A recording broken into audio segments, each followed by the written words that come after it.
Acabaram de botar fogo no ônibus, aqui no Nova Carapina. Queremos justiça! Queremos justiça! Queremos justiça! Ele estava portando um revólver 38.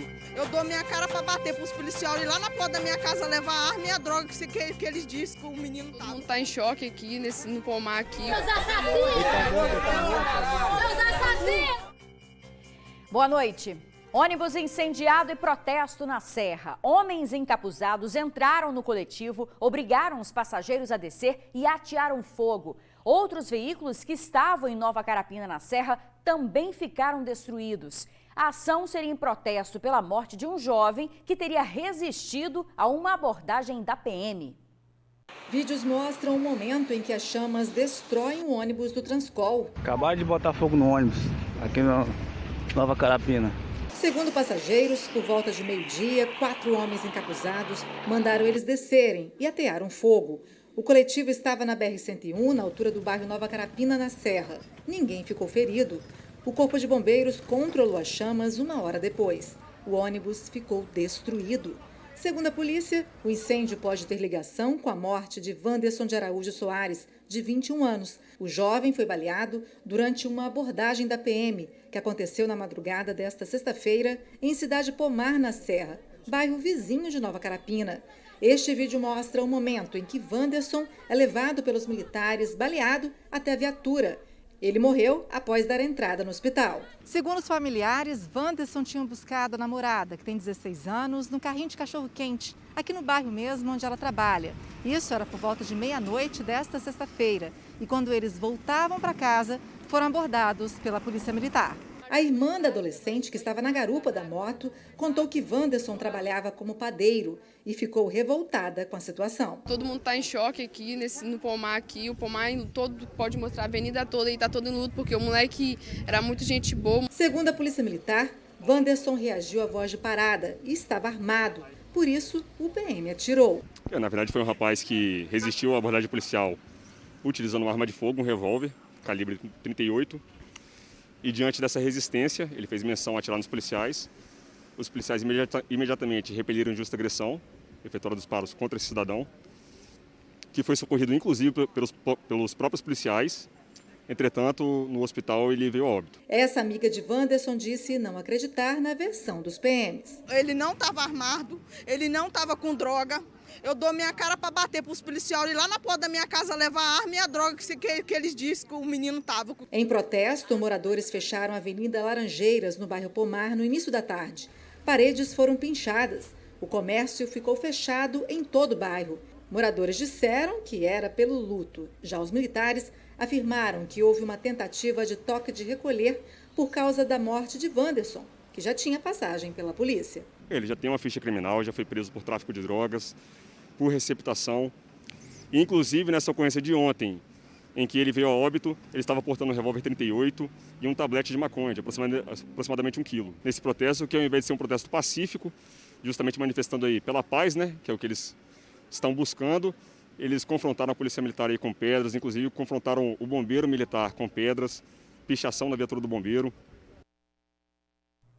Bom, vamos então para a Serra agora, ao vivo, onde está o nosso repórter Yuri Demuner. Ele acompanhou uma coletiva de imprensa da Polícia Militar que falou agora há pouco sobre essa ocorrência policial. Boa noite, Yuri. Afinal de contas, essa arma que estaria com o jovem foi apresentada?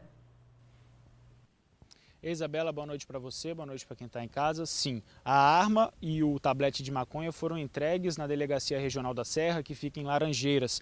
A gente tem foto aí do material, é um revólver calibre 38 que, de acordo com a polícia, estava com o Wanderson no momento em que ele acabou sendo baleado pelos militares. A PM também disse que a namorada dele, que estava na garupa no momento da abordagem, também foi levada ao DPJ para, na condição de testemunha, para prestar depoimento e, inclusive, confirmar a versão da polícia. Depois da morte começou todo esse protesto que nós vimos aí na reportagem da Manuela Machado e a polícia informou que o incêndio do ônibus em Nova Carapina tem sim ligação com o protesto de Cidade Pomar. A PM ainda não identificou os suspeitos, mas já sabe qual era o carro que eles estavam usando e também sabe que eram 4 homens que chegaram armados, mandando os passageiros descer e atearam fogo ali no coletivo, que chamou a atenção de toda a sociedade capixaba, inclusive amedrontando os moradores lá do bairro Nova Carapina. Diante de toda essa confusão, uma mulher foi detida lá no protesto de Cidade Pomar porque ela estava pichando estabelecimentos, pichando viaturas, estava participando desse protesto, ela estava um pouco mais exaltada, chegou inclusive a atacar pedras e garrafas de vidro contra os militares, essa é a versão da polícia. Então essa mulher acabou sendo detida e levada ao DPJ da Serra. Nesse momento a situação está mais tranquila lá no bairro, de acordo com a polícia.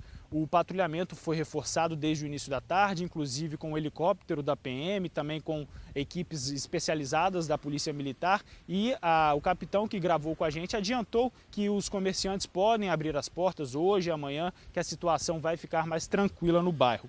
O capitão também adiantou que se alguém tiver algum questionamento sobre a atuação da polícia, pode procurar a Justiça e também a Corregedoria da Polícia Militar, apresentando as provas para assim refutar a versão da polícia.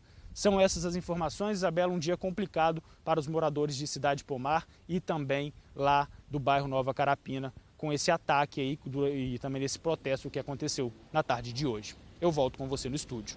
Certo, Yuri, a gente entende, a comunidade deve ficar de olho, pode contestar sim, mas um protesto é diferente de se cometer um crime, ateando fogo em ônibus, em outros veículos, e se há algum questionamento a ser feito, ele deve ser feito de maneira correta. Então a gente fala, se a comunidade está duvidando, procure a Corregedoria da Polícia Militar, a Justiça, para que tudo seja esclarecido. E assim a gente vai continuar acompanhando esse fato. Obrigada, Yuri, pelas suas informações. Boa noite. Bom, vamos falar agora da pandemia do coronavírus, gente. 12 cidades capixabas estão em risco baixo de transmissão da Covid-19. É o que aponta o novo mapa de risco. Ele começa a valer na semana que vem. 24 cidades estão em risco alto de transmissão e 42 em risco moderado. O governo do estado anunciou o retorno das aulas presenciais nas cidades em risco alto de transmissão, o que inclui aqui a Grande Vitória. Mas essa medida vale apenas para os alunos da educação infantil e dos anos iniciais do ensino fundamental. Estamos avançando com relação ao funcionamento da educação infantil e dos anos iniciais do ensino fundamental, Fundamental 1, né? Nesses dois níveis.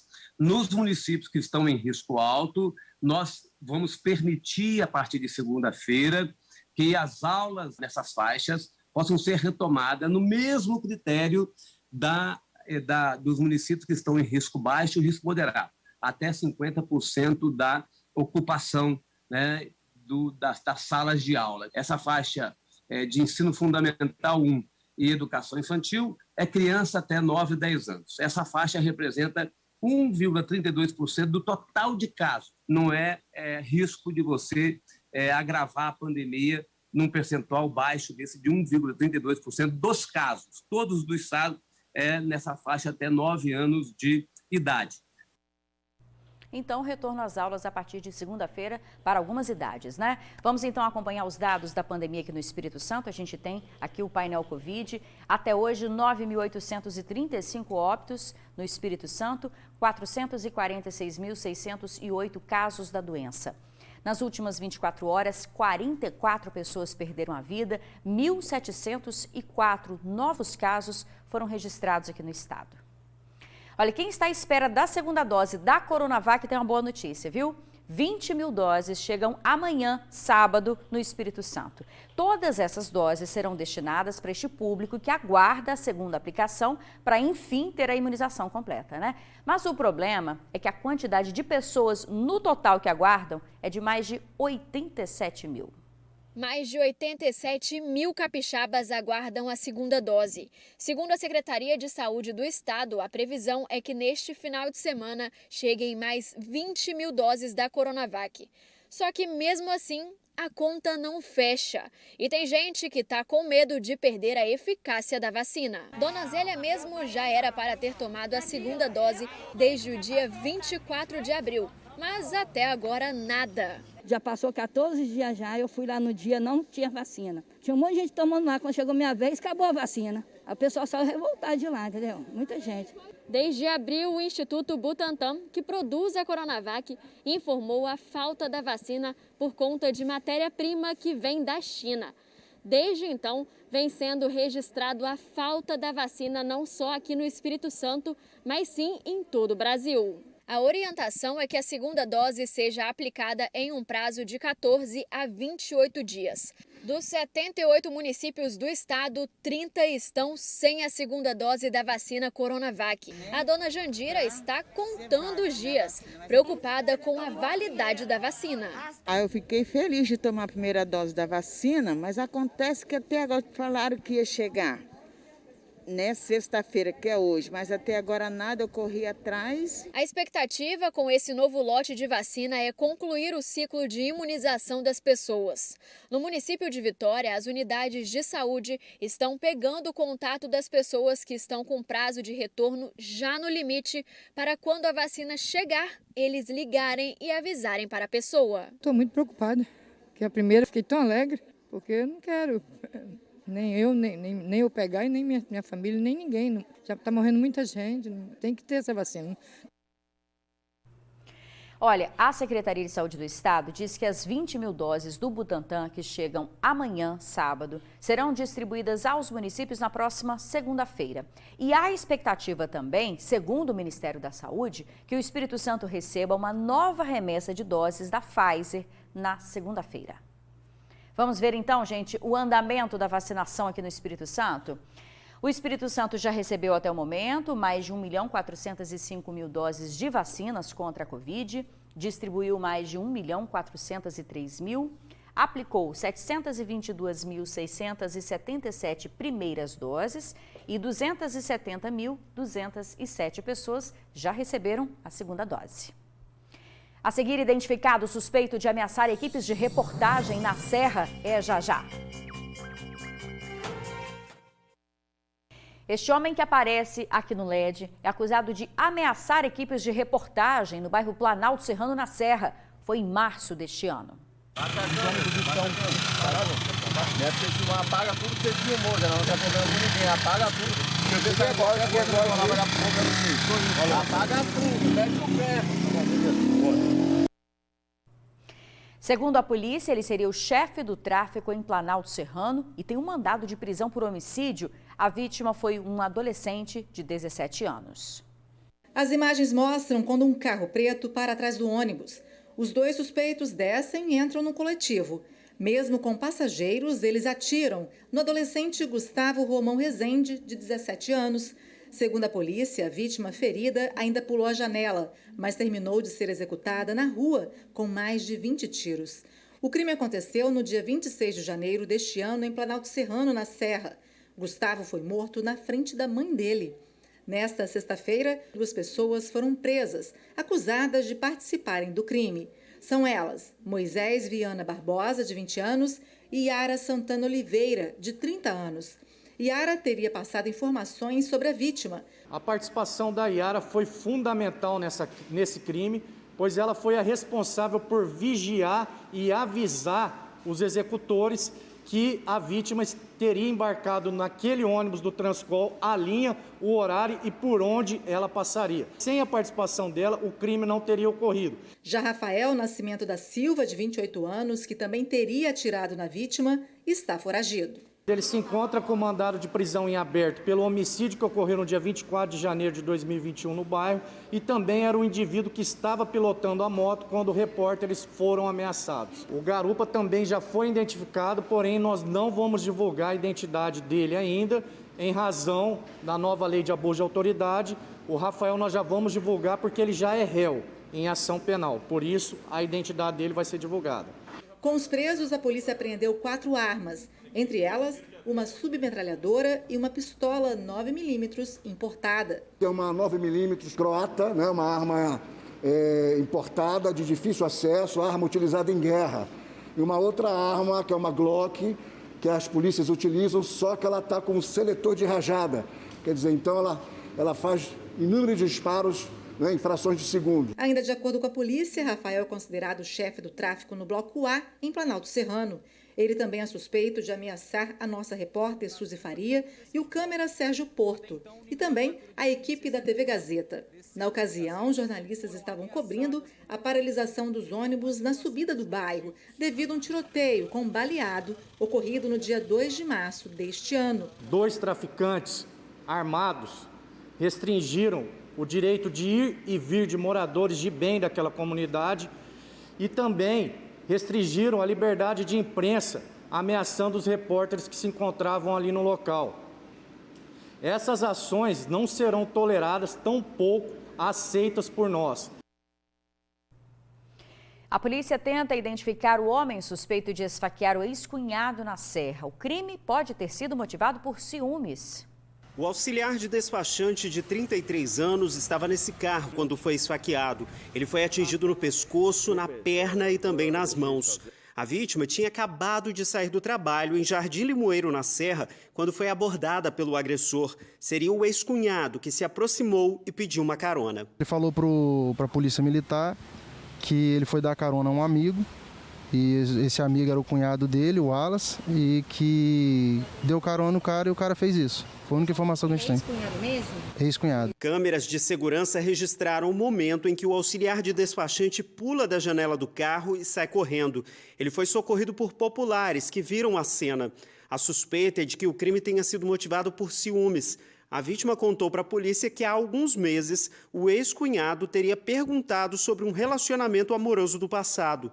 Familiares do auxiliar de despachante ficaram surpresos com o crime, já que a vítima e o agressor eram amigos. Eles eram até amigos demais, eles moravam todo final de semana quase ele estava na casa do Wallace, ele dormia lá na casa do Wallace.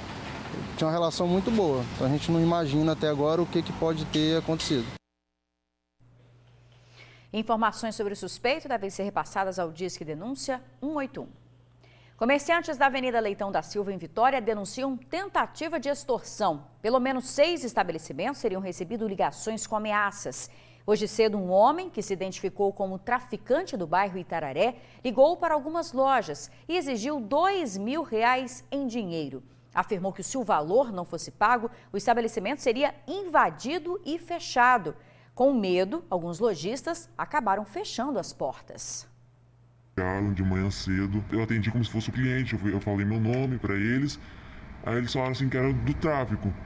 Aí eu perguntei, falei assim, mas como assim do tráfico? Aí eles falaram assim que era pra gente estar pagando um valor de R$2.000 e iriam estar fechando as lojas, entendeu? Se não pagasse esse tal valor. Eles foram ligando toda hora, aí pararam um pouco agora, mas ligaram para todas as lojas daqui da avenida. E a gente fica com medo de trabalhar assim, né? Assim não dá. Não tem uma segurança, não tem nada. E a gente não tem condição também de ficar pagando segurança aqui 24 horas pra gente, né? Porque não tem como. A Polícia Civil diz que é preciso que as vítimas registrem um boletim de ocorrência para que o caso seja investigado. A seguir, a expectativa do comércio para as vendas do Dia das Mães. É um instante só. Dia das Mães chegando costuma ser a segunda melhor data de vendas para o comércio, né? Mas este ano, devido à pandemia, a previsão é de queda nas vendas. A segunda data mais importante para o comércio está aí, está chegando. O dia delas, indispensáveis para nossa existência. E tem gente que sai para comprar o presente e leva a mãe junto. Não dá treta isso não, gente? Ela que vai escolher. Ah, é? Sim. Você já escolheu? Não, ainda estamos procurando. O que vai ser? Ainda não sei. Vai ser caro, será? Perfume. Não, não pode. O último Dia das Mães com lojas abertas foi em 2019. Vocês lembram? Pois é. E por mais que exista um otimismo nas vendas neste ano, a comparação ainda precisa ser feita com 2019, um ano que a gente não tinha pandemia. Os números indicam para uma queda entre 20% a 30% referente a 2019, tá? Dependendo do segmento, né? Então, assim, a gente vai ter um número mais fino, mais apurado depois que passar o Dia das Mães, mas a tendência é isso aí, alguma queda entre 20% e 30%. Quem quer e precisa comprar o presente do Dia das Mães, tem hoje e amanhã. No domingo, não abrem shoppings e nem o comércio. Os shoppings continuam com a mesma pegada do ano passado, respeitando todos os protocolos, obrigatoriedade de máscara, álcool em gel, ambientes todos esterilizados, são mais de 50 protocolos que estão sendo seguidos desde quando a gente reabriu em 1º de junho de 2020, fechamos agora em março, reabrimos de novo com os mesmos protocolos e ainda mais. Para o Dia das Mães, se não tiver dinheiro, o que vale é estar presente, ganhar um beijo, um abraço, né? A gente deixa aqui um abraço para todas as mães de toda a nossa equipe do TN2. Boa noite para você, excelente fim de semana, até segunda-feira.